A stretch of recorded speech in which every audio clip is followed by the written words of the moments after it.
You work for church on Saturdays? Every day of the week, usually. Depends on what's going on.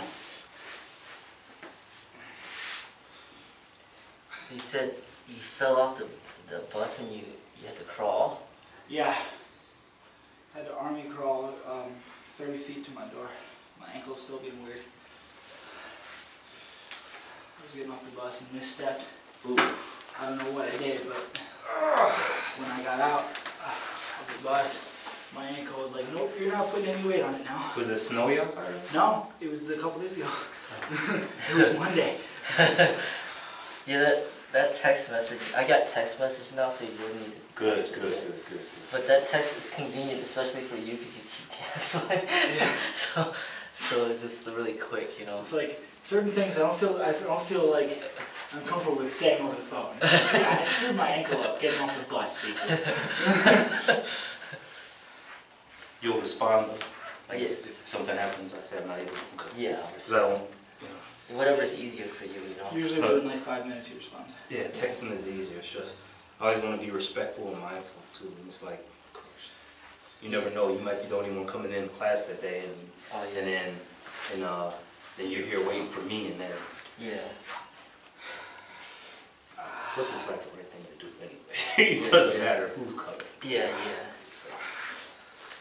It's just really convenient now that I have it for the people that have to cancel. Because my thing is like, if somebody's supposed to meet with me and they don't show, I just don't think they're serious. Yeah. You know, but if they call and say something happened, then at least.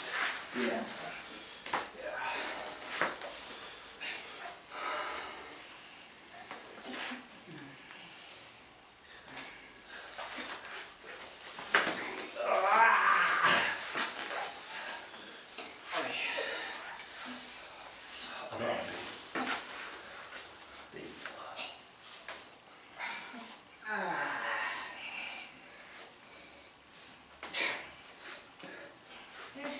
What made you decide to get involved when you were 8?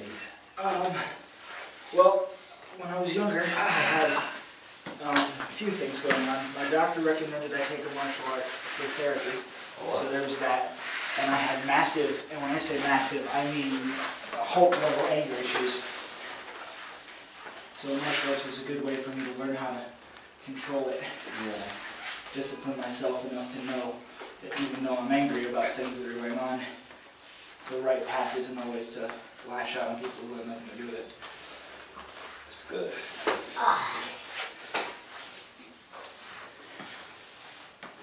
That's really good. Oh yeah. Probably if you got through with your classes, you were tired anyway.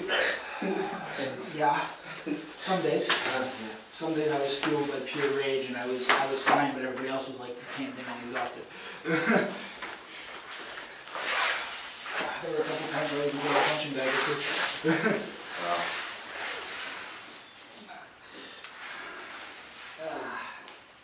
Anger's a powerful thing, but it's not the right way. So you stayed with it all your life then? Yes.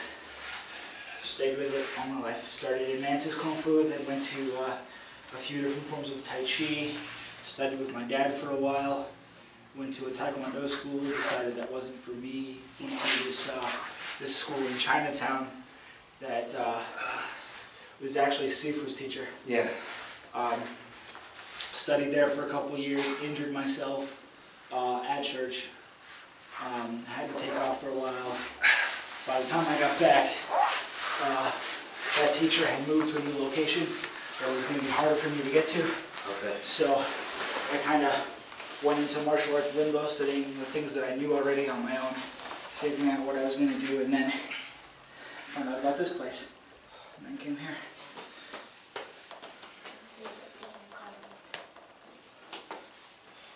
But you Sifu, you two never met before?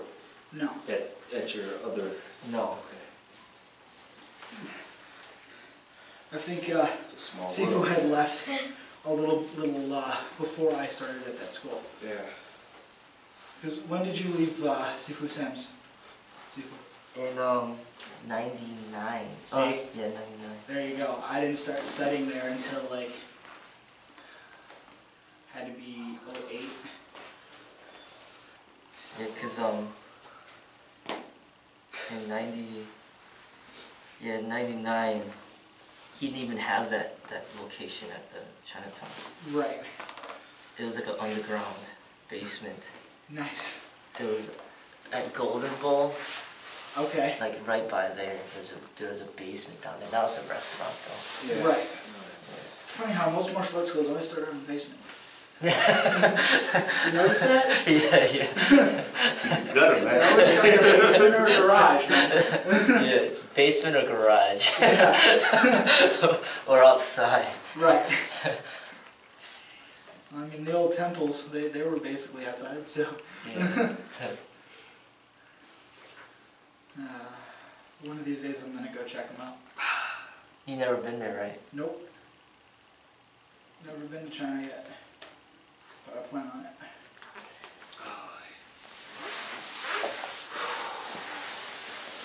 China and Israel are my two main places I want to go.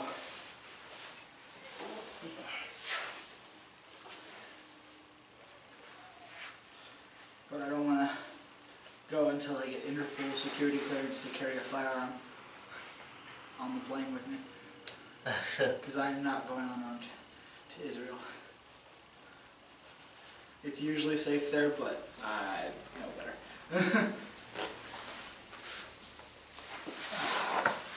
See, you said you applied for the FOID? Yeah. Yeah, sent out the application, waiting to hear back from them. It's going to take a couple months. Because they have to process you through all the criminal databases and psychological facilities and make sure that you're not nuts. I think it's gonna take even longer because they got all these applications going for a lot of different things. Yeah. Because they're like overwhelmed with the concealed carry. Right. And then people that want that, they're gonna have to get the FOID too. Right. So then You have to get the FOID first before you can even apply for the CCW. Because on the CCW application, you have to have your FOID number. Oh yeah. I see those no gun signs like everywhere. It's like, That's stupid. It's where the like, heck okay, can fine. you go now? You know, like, I guess schools are given, but like everywhere else you see it, like, it's like, so you gotta like see the sign and walk back, you know. I was going to the hospital, I see it at the hospital, it's like. See, here's the thing. Here's why I say that's dumb. You're saying you don't want people with CCW in your facility. But then, say someone tries to rob that place or start something there. What are you going to do to protect yourself against an armed assailant? I don't see the problem with it, you know what I mean? Really? Like, no, I mean, I don't see the problem with just letting people carry it if they got the permit. That's what I'm saying, yeah. You know, I mean, like, I guess I think some places, I'm sorry. No, just keep going. I mean, I was just about to say that if it's concealed, and you know, it's kind of like trying to tell people not to spit or not to pee in the sidewalk. Yeah, I mean, People it's are like going to do it anyway. not in the sidewalk, not to pee in the alley. It's against the law to pee in the alley, but people do it anyway. right, And they rarely ever do they ever get caught. right. Yeah. So I mean, if you're a law-abiding citizen, why would the police stop you? Right. What would happen if they caught you with It'd be a misdemeanor. It would be a misdemeanor and possibly a fine. But I'm just saying, like, what you just think about, when was the last time the police searched you? You know, and then it's just like you have to just be aware. You have to look like super shady for them to like even talk to you. Yeah, but I'm just saying, like, another thing is you have to really keep it concealed. But say somebody saw it and you're not supposed to have it, by the time police get there, you should probably be gone by then. You're long gone. Yeah. So the police will show up and you won't even be there anymore. Yeah. And say even if they did stop your car, you just be like, I didn't have it in there. What are you talking about? You know what I'm saying? It was in my car the whole time. They'd have to literally prove that you had it while you're in there. But Yeah. if you're not in there, or something. if you're not even in there anymore. But the fact of the matter is, it's supposed to be concealed. So they're just having the signs up because they're just scared of guns. They're assuming liability. Yeah. They're assuming that if someone is in there with CCW, with a concealed firearm, then they're liable for whatever happens, which is not the case. But the thing is, if you do have it and you're not supposed to have it, for example, like you're in a bar You're not allowed to have it in a bar. Right. But if a fight breaks out and you draw the gun, then you're gonna get in trouble. Oh yeah. You know what I'm saying? But that just comes with natural discipline. Yeah, that's what I'm saying. You wouldn't do it on the draw it out if your life was in danger, exactly. so who cares? Yeah, exactly. You know, like, if your life was in danger, then you draw it out, then that takes precedence over the law. Right. Right. Because hey, you know, you're getting attacked, you feel threatened, then you're gonna draw it out. So and legally that's self-defense. but if somebody says "F you, man," and then they push you and you draw it out, then That's yeah. then you're you know what I'm saying. So you just have to make, if you have it at a place that you're not supposed to have it, Mhm. you just have to be really smart with if you ever draw it out. See, here's the way I think it should work. I think it should work. I think the CCW should work the same way the driver licenses work. You reapply for it every say 2 years. No, but you do have to reapply every 5 years. Right. It should. I think it should be every 2 years, and it should be you have to pass a psychological test and a psych test to have it. No, you just make it a lot harder to get. Yeah, it's already the hardest out of all the states in the U.S. I know. Because they require us to have 16 hours, and then even having it expire after 5 years, it sucks because you got to keep paying out money. You know, why do we have to pay out all this money just to have the right to defend ourselves? I mean, I think you should have it until you do something to get it taken away. You know, I mean, really. The one thing that I say to all my libtard friends is, look at Texas. They don't have gun problems. Where? Texas. Yeah, but they don't even have concealed carry. It's just open carry, isn't it? Well, they have CCW and open carry, but they don't care. Everyone has something, so no one screws around. That's my point. I mean, Yeah. you see people with their gun in the back of their window in their car. You see, you just buy It's not a working. 45 at a freaking Yeah. grocery store. It's like a normal thing. That's what I'm saying. Like I think it's gonna take time for Illinois It's good, kid. to get used to it, you know. Yeah. But this is a start. But basically, those permits, you just have to be. I mean, the people don't want the law to pass. Basically, that's why they have it up there. Well, it's because the problem is they think that restricting it is going to fix it. The thing is, criminals don't give a crap Of course about not. what the laws are. They're going to have guns anyway. Yeah. So why would you restrict civilians from defending themselves from the idiots? That's what happens when you have... But I guess the science is in a way kind of like, basically, like encouraging that, hey, you know, don't, if you're gonna draw that gun out, make sure you draw it out for a good, you know, like be smart about it. That's why I think there should be a training for it. Like a specific thing that says, here's when you can draw your gun and here's why. Nobody Because wants like that for life. security, we have to learn about the levels of force necessary, the lethal force chart. Yeah, but I'm telling you, even police officers and security and all of them, there's a lot of incompetency. Oh, of course there is. So, I mean, and now those are supposed to be trained professionals. You're talking about average citizens. Yeah. I mean, just the average citizen probably shouldn't have a gun. It's just because, you know, they're just not responsible enough. They can't even be responsible with alcohol, a lot of them. It's You true. do DUIs. They can't even, like, not drink and drive, and then you expect them to, like, not be, like, to be responsible with a gun. There's other things that probably should be thought of too. Like, I don't know, just maybe even like what we're doing here. Like before, like this should be all part of weapons training, like everything. So you know, like, do I have to use my gun? You know, like Yeah. I don't know. You know, like maybe I can diffuse the situation another way. Exactly. That's what I like, is to have the options. Like say, if you have a gun, say you have a nunchuck, you have a baton, you have a mace, or whatever. Like, you have the tools that a police officer has, and you choose the tool necessary to defuse that situation. Right. If the person pulls out a gun, you pull out your gun. Yeah. If the person wants to fight hand to hand, then you're fighting hand to hand. Mhm. Person pulls out a stick, you pull out your stick. Like, you're just basically matching the Right. level of force. Right. I You think know? that's fair. Like, cause the police, correct me if I'm wrong, but they can go one level above. Right? Yeah, one level They can above. always go one level above to restrain, Right. Yeah. but they can't use lethal force unless it's absolutely necessary. Right, so if I come at somebody with my hands to the officer, They can't he can get a stick, but he can't Yeah. shoot Right.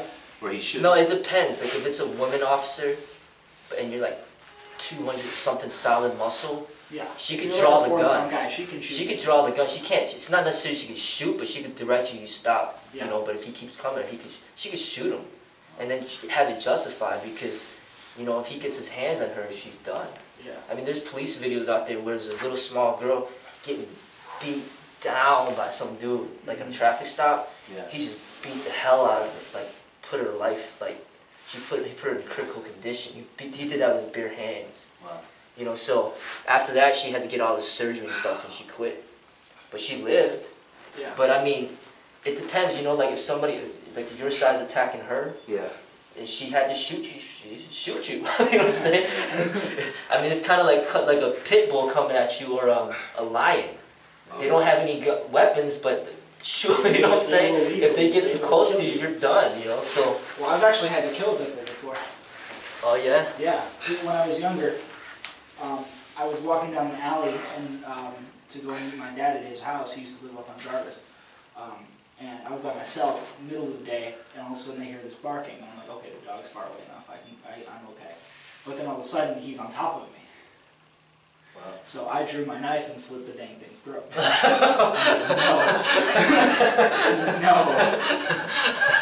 Wow. That's not happening. Because it was going to bite my neck off. That's what it was aiming for. I could see it. But the more trained you are, and like the bigger that you are, the more you're expected to use less lethal force. Right. You know, so. But yeah, most people, they're not, you know, they probably shouldn't be having guns, but the fact of the matter is, you know, that shouldn't make it for the people that are responsible with it unable to have it. Right. You know, so. People who can prove themselves responsible should be able to still. Yeah, exactly. And that's what they're doing. That's why they're having this whole thing that you gotta do this, this, this, and this, and all this stuff. I mean, criminals be like, I don't need to do all that. I'm just gonna go to this dude's house and say, hey, give me a gat, man. Yeah, exactly. Give me a 9, bro. I mean, we're demonstrating responsibility. We're doing all this stuff. We're paying out the money. We're applying for. I mean, we're doing all that stuff. You know what I mean?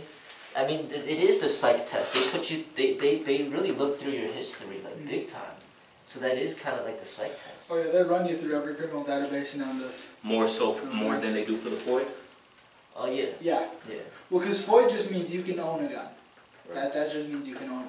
But if you're applying for a concealed carry. Yeah, FOID is very easy to get, like $10. The FOID is $10 right away. Picture. But the CCW, you gotta go through the course. You gotta pay out the money for that. Yeah. You gotta pay like $150 for the license. You have to have a 40-hour training course. Yeah, and then they put you through. They put you through an intense investigation, looking at your history. Because they want to know why you're applying for CCW. I think I just want to get mine Do it. No, do it. Totally do it.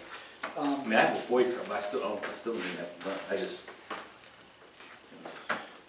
I like having that option, like just having. That's what I'm it, saying. Like, you know, if one should ever fall in my hands, it's not, you know, or if I ever need to get one, then it's not like a delay. You know what I mean? Like somebody's threatening my life, and I gotta go now apply for a FOID card. And I gotta, you know. The upside with Illinois is that rifles have always been okay.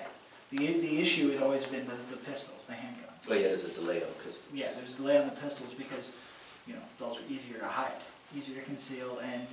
Wait, you mean the rifles is still a 24-hour wait, right? Yeah, it's still a 24-hour wait, but I think the pistols are like 48. 72 or so, yeah, something like that. It's like 48 days. or 36. It's like 2 or 3 days to get one.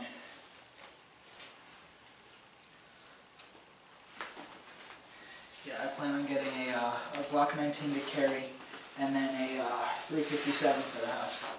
But I think they it's just like an intricate scam for them to make money. They're like, Well, hey, you know. welcome to Illinois politics.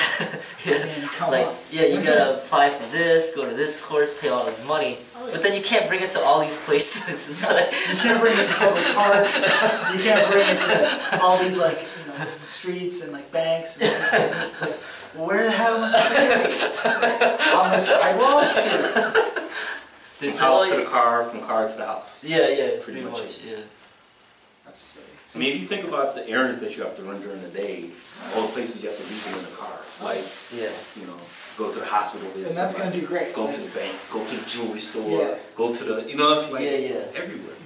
It's like my mom used to say when I used to forget my gloves or my hat at home when it was really cold out. She's like, "Oh, the house is warm." It's like, oh, you're protected. You know, Right. Your car's protected. There's a gun in your car. Your car's good. But you know, it's like, you know, another thing is that's just gonna increase the chances of like guns getting stolen. Exactly. You know, because you're sitting in a car. I mean, it's just like one of the worst places to have it. You But know? then isn't there rules? Like you gotta lock. It has to be unloaded, boxed Unloaded, up, You gotta lock it up and everything. Like- locked up in a box in the glove compartment. Like Yeah. one doesn't like one have to be in the like glove box, one in the trunk, like the pistol. You know what I mean? Isn't there something crazy like that? No, I think that's It just only needs to be in a if you box. don't have the CCW. Oh, okay. If you have the CCW, you could have it loaded in there. Even though you're not in there. Yeah. Oh, okay. I mean, as far as I know, you gotta double check it, but yeah, I mean, Yeah, that's the case. you got the CCW, but if you don't have it, then yeah, it has to be unloaded, locked away in a box, and like pretty much like broken down, Yeah, like non-functional. You know? that's gonna do great when someone tries to rob you. But I like the like when we were doing the training in class. I didn't really like the automatics before. Like that, I like the revolvers. I know that's. Oh, you like the revolvers? I do. I know that's. Well, they do more cowboy, damage. yeah. They put you down faster. The problem with But the I like revolvers. them. I like them now. Though, when you show me something. Oh yeah.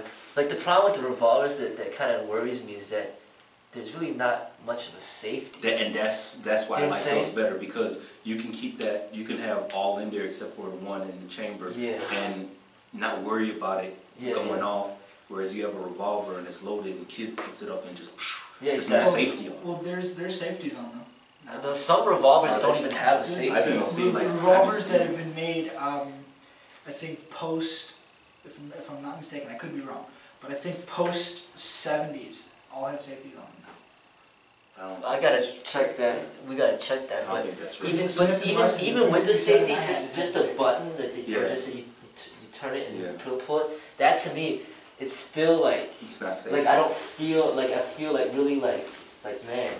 But I like how the automatic, you actually have to change. Chamber, yeah. You know what I'm saying? Yeah. Like it's a thought process. Like okay, I know what I'm doing now. Right. But that thing can just flip up so easily and then boom. You know what I'm saying? So. And I guess I didn't like the fact that too, like the automatics jam sometimes, and then they spit the bullets out. But I guess if you're not committing felonies, you don't really have to worry about spitting bullets out. You know? That's just a matter of keeping the gun itself clean. Yeah, I mean, but the Glocks in general, they like never jam. Like, they rarely ever jam, you know. Yeah, they're nice. You know, but yeah, I mean, especially when you have kids, man, it's just you worry a lot about the guns, and you have to be like extra cautious with a lot of the stuff. Well, if I ever have kids, all my guns are going to either be in a safe or in a place where they physically can't reach it. They're not going to be on the ground or low enough for anyone to get. I mean, because there's so many stories, I'm telling you, when I was working, just people shooting themselves Oh yeah. by accident and stuff like that. It's just like, Well, that's the thing. Even with safeties, people would like dumb and hurt themselves. oh yeah. There was this a YouTube video of this DEA agent who's teaching the class about gun safety. He has a loaded sidearm with him in the class. Yeah, I And saw once he that. goes to put it into his holster and shoots himself in the foot. Yeah, I saw that. And It's you know, like because I mean, you could be safe with it now, but 20 years from now, you just do something stupid, Yeah. and then it could just Because it you could get just careless, ruin your you get entire complacent with life, you know. And it's just like something you always got to be aware of. Yeah, you can't get careless or complacent with it. The same way with a car. You can't just like forget what you're doing. Like if you really wanted to be safe.